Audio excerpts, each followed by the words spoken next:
Hi y'all, welcome back to our channel. Today we are coming to you with a request from one of our viewers, H.W. Hardy on Wattpad, also known as Hannah.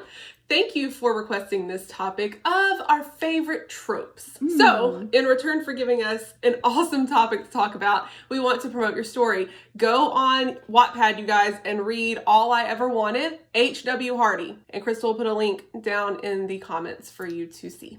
Yeah, and if you guys have a topic you'd like for us to cover, check out below in the description. There'll be a link to a Google Doc. It's so simple. You just put in there what your request is, and there's a couple questions that if you are a writer, and it doesn't matter if you're on Wattpad or if you do Kindle, however, even if you're a traditionally published author, if we choose your topic, we'll promote it on the channel.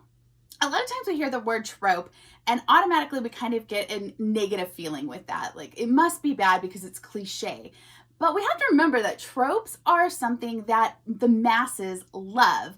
They wouldn't be popular tropes if people didn't read them. So it's all about the way that you spin the trope and how it's interwoven into your story. Throwing a trope in there just for the sake of throwing a trope in there is probably not a good idea. But if it works really well with your plot, it's a go for. You should do it. They're good. I would not, though, maybe make a story with 500 tropes. That's where it becomes a bad idea. So in this video, we're going to tell you about our favorite tropes. We've talked about tropes before, but we talked about also ones that we hate. There's no hate here. These are all the tropes we love. So first up is one that you and I both like, and I am so super into this right now. Like everything I'm reading has this feel right now. And it's the enemies to lovers trope. I love it so much. Me too. I love it. The tension, the drama, the back and forth, the will they, won't they. I thought they hate each other. They hate, no, don't hate, hate, don't hate. Banter, the slow softening of the heart. I love it. I love it so much. It's just when it's done really well and there's kind of like a healthy hate in there with the enemies part of it. Hate. If it's done right, it could work. And then on that same note, friends to lovers, especially when they are like childhood friends that always kind of just saw each other in a certain light, and then one day, you know, something sparks. And I really love this one too because I feel like it's very true to life. If there's ever that person that you never looked at a certain way until they kind of, you know, they were always just a friend until they kind of just did that one little thing, you know, like the vein in their arm flexed a certain way, or this little sly smile came across and you're like fluttering heart all of a sudden. Whew. I've been there and I just love that trope so much. Yeah, the friends to lovers one is like the opposite of enemies to lovers in the fact that it's like the same tension sometimes, but it's like a sweet tension. Like there's a lot of sweetness in friends to lovers. So if you don't like a lot of sweetness, that may not be a trope for you. Well, and I think too, a really great way to do this trope is that tension of, are we going to ruin the friendship? Like, I really like each other, but this friendship has been like our cornerstone of our lives this whole entire time. And if we take it in this direction, it's going to be really hard. So then that internal conflict with it, great. The next one kind of sounds like enemies to lovers, but it's not. It's the forbidden romance. So vampires, demons, your brother's best friend, whatever it may be. We aren't allowed to do this, we shouldn't be doing this factor is really riveting. I also like this one when it's forbidden, kind of like that Romeo and Juliet kind of feel where you have two families that you should not be doing this, or life says that these people shouldn't be together, but then we come into the heart wants what the heart wants. This one is not romantic, but it is something that I really love in a story, and that is the snarky / relatable friend.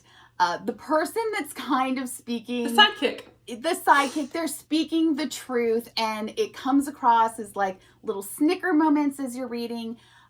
There are a lot of comedy relief in the book, but you have to be careful with this person when you're writing them, because you shouldn't just have one character that's bringing all your comic relief in your story.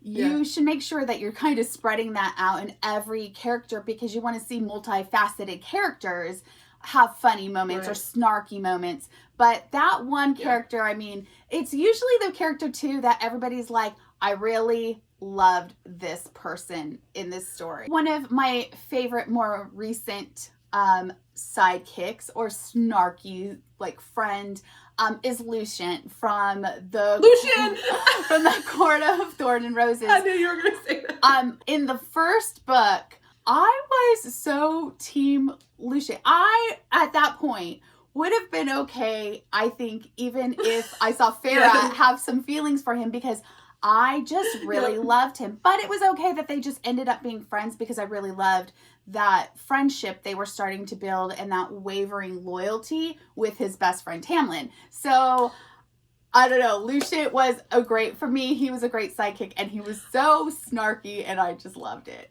Another one is Kieran from A Blood and Ash. Of Kingdom of Flesh and Fire, really.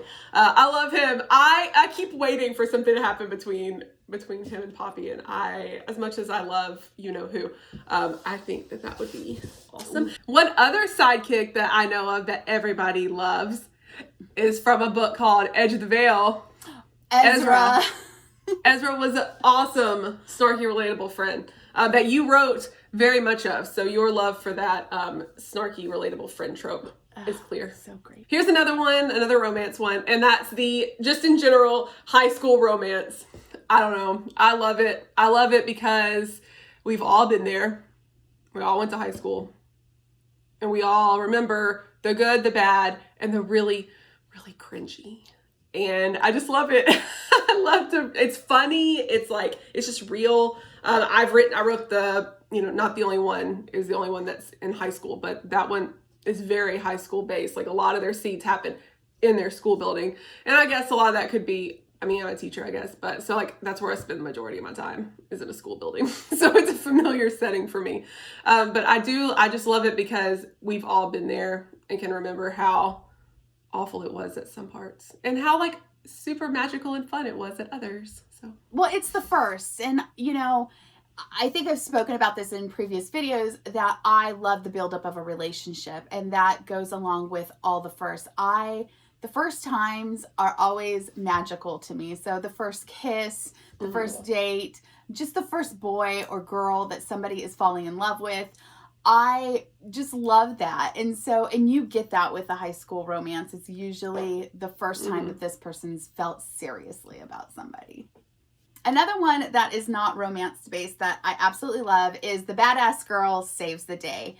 And I just like a strong female character, but I want her to be flawed. I don't want to see her busting, she doesn't need anybody's help. She's got this on her own. And she can even have a damsel in distress moment. I appreciate that, seeing her weakness, but seeing her overcome that weakness and work around that weakness to fight harder and fight stronger. And I just really love seeing that, especially when we're talking about these fantasy stories or paranormal stories. Even a badass girl in a contemporary romance is great. Somebody that she's not needing this man, she's got it. And if you want her, then you need to come and get her and show that you're on her level and you're really compatible with her. So I just really, really love that strong girl that she's gonna, no matter what happens, she's gonna take control of the situation. She's going to be a leader, and bravo to the leader girls. Another one that I love, which I guess this could be non-romantic, it could be platonic too, is the opposites attract.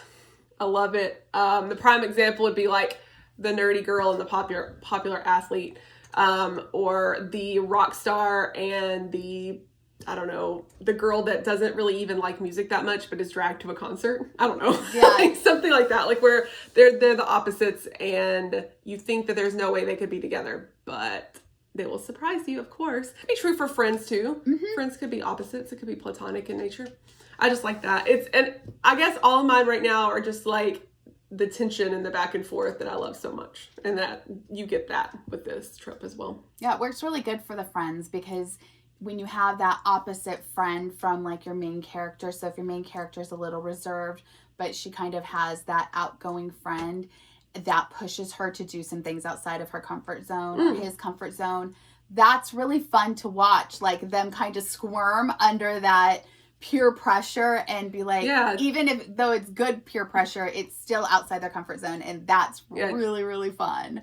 This one I really, really love, because especially when it's done really well and it's like a kind of moment, and that is the villain is related to the MC. So they're their father. Oh, kind of like the Luke Darth Vader kind of thing they had in Star Wars. You just know that that person, especially if they were looking for this other person, that character is going to be ripped apart by this.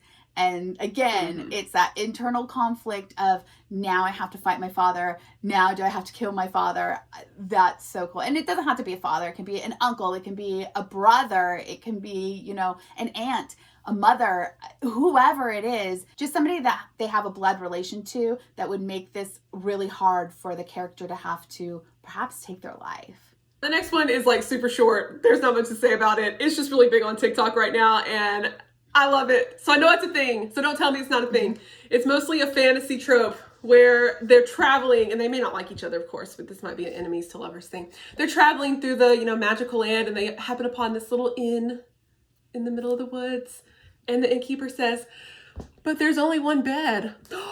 What are we gonna do? I love that. I love that so much. And I know it's like, that's cliche as hell, but I don't care. And nothing even has to happen in that bed. Just that sexual tension of them being proximity. Yes, like I could feel his body heat or his leg brushed against mine, and you're like, ooh, and why am I getting so hot and bothered over, pinky touching your elbow? Because you shouldn't be laying in the same bed together. Like, oh gosh, this is great. Oh, I'm with you. So good. This one kind of goes along with, sometimes could feel like go with a forbidden romance kind of thing, but it's a little deeper than that, and that's falling in love with the hero or the person that saved your life.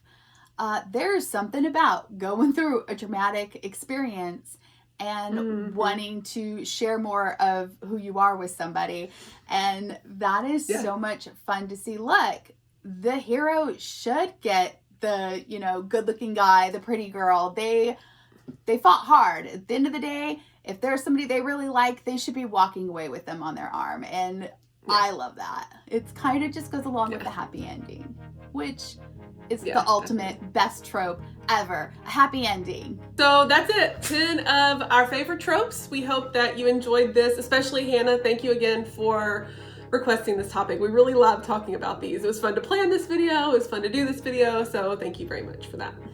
And if you want to go check out some of our stories with happy endings, head over to Wattpad, Crystal and Felicity, and you can read them all for free. If you enjoyed this video and you want to see more like this, please subscribe to our channel, give us a thumbs up on this video, and click the notification bell so that you never miss a Friday update. And as always, write what you love.